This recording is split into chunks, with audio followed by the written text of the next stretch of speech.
Hello, I'm Joe Luber, originally from Washington, D.C., now living in beautiful, sunny Arizona, Paradise Valley, Arizona. We've been out here for about 10 years. And I'm going to tell a little story about Big Red.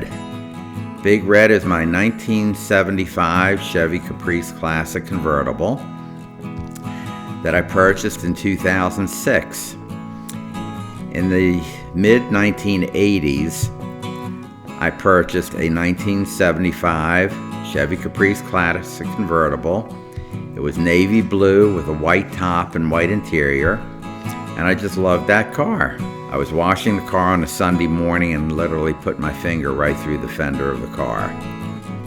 I got rid of it, sold it for about $1,200, figured I would never see another one.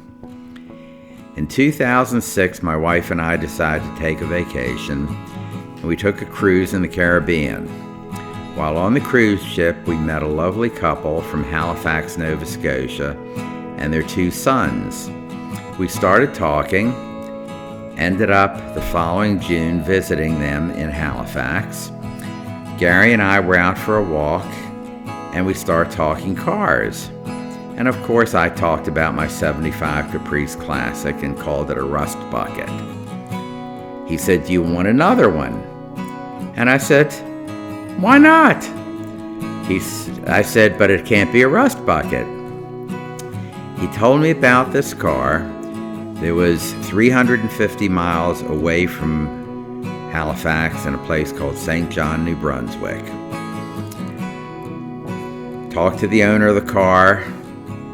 Wanted to know what he wanted. He told me how much. I called a Chevy dealer in Washington, D.C. that I knew. Got on the phone with him and I said, "What should I do?"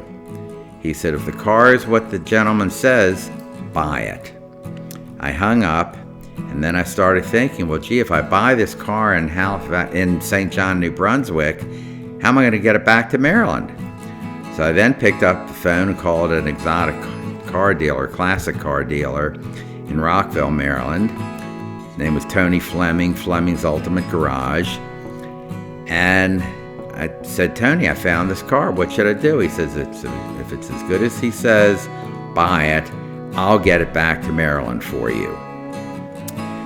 That evening, our friend Gary and I rented a car. The next morning, we drove the 350 miles to St. John, New Brunswick.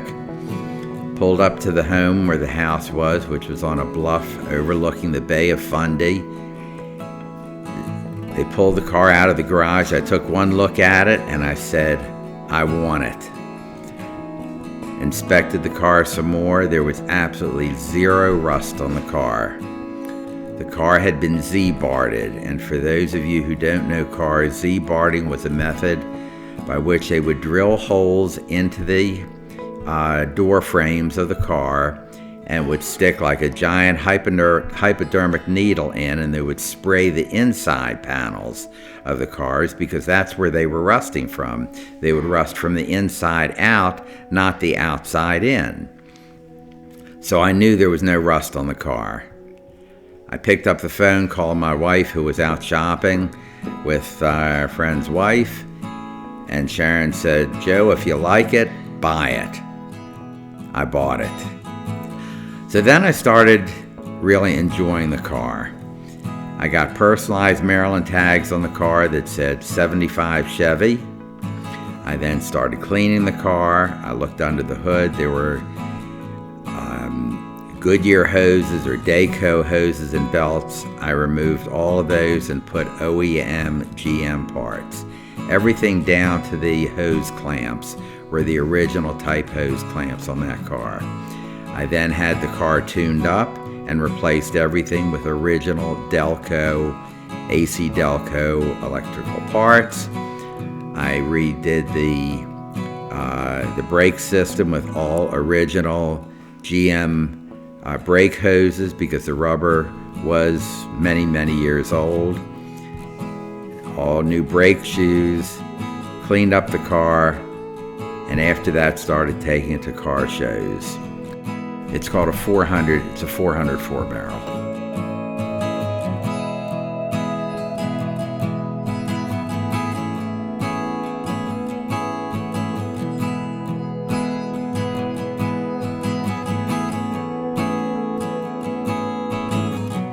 When I saw Big Red, I of course started asking questions about the car.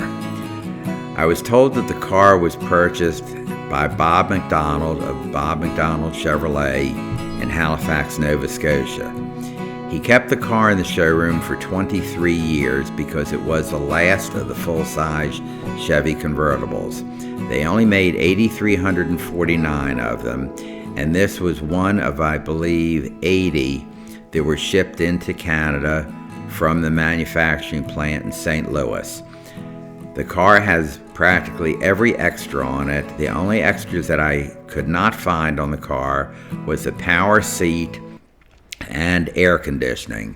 It does not have air conditioning because it is a Canadian car.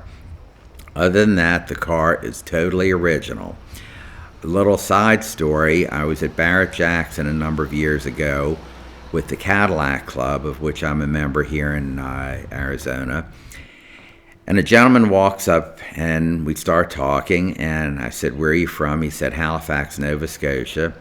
And I said, "Oh, I've got a car in my garage. It was owned by a dealer up in Canada for many, many years. He kept it in the showroom." And the gentleman said, "You have to have Bob McDonald's Caprice Classic." I said, "How do you know?" He says, "I'm a personal friend of Bob McDonald and his son."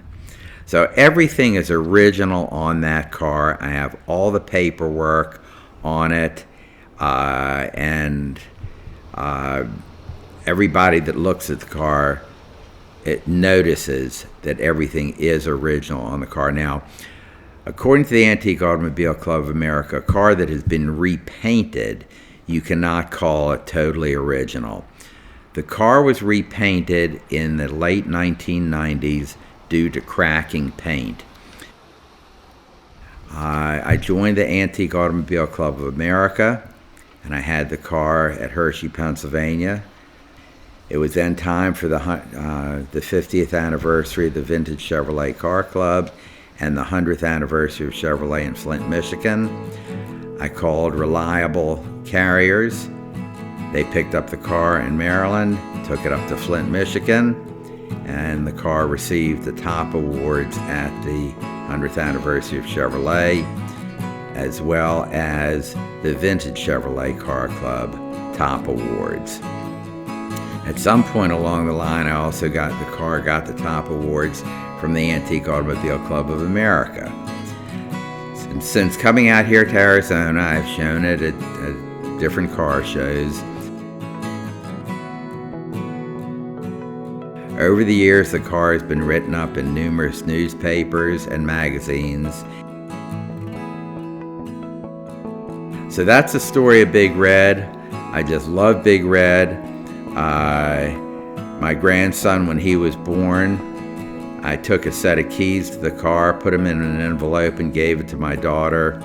And my daughter said, "Dad, what's this?" I said, "They're keys for Benjamin." "What do you mean?"